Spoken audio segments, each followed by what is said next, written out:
নমস্কার বন্ধুরা, আজকে দেখাবো কাঁচকলা আলু দিয়ে রুই মাছের তরকারি। জিরাটা ভেজে বেটে নেব, এরপরে কাঁচা লঙ্কাটা ভেজেও বেটে নেব।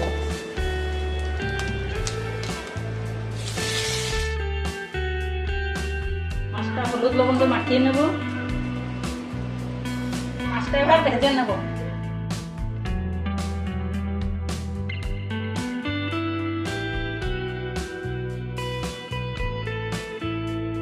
মাছটা ভাজা হয়ে গেছে, এবার মাছটা তুলে নেব। এবার জিরেটা ফোড়ন দিলাম, এবার আলুটা দিয়ে দেব।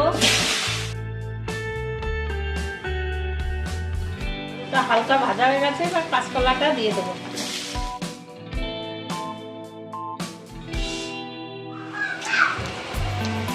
আলু আর কাঁচকলা ভাজা হয়ে গেছে, এবার হলুদটা দিয়ে দেব।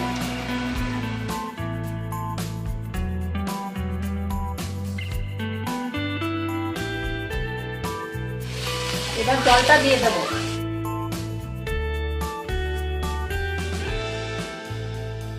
এর ভিতরে এবার লবণটা দিয়ে দেব। কিছুক্ষণ ফোটানোর পর লঙ্কা বাটাটা দিয়ে দেব।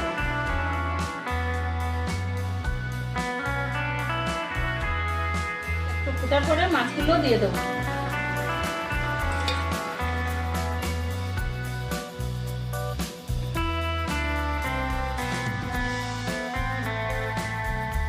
জিরে বাটাটা দিয়ে দেবো।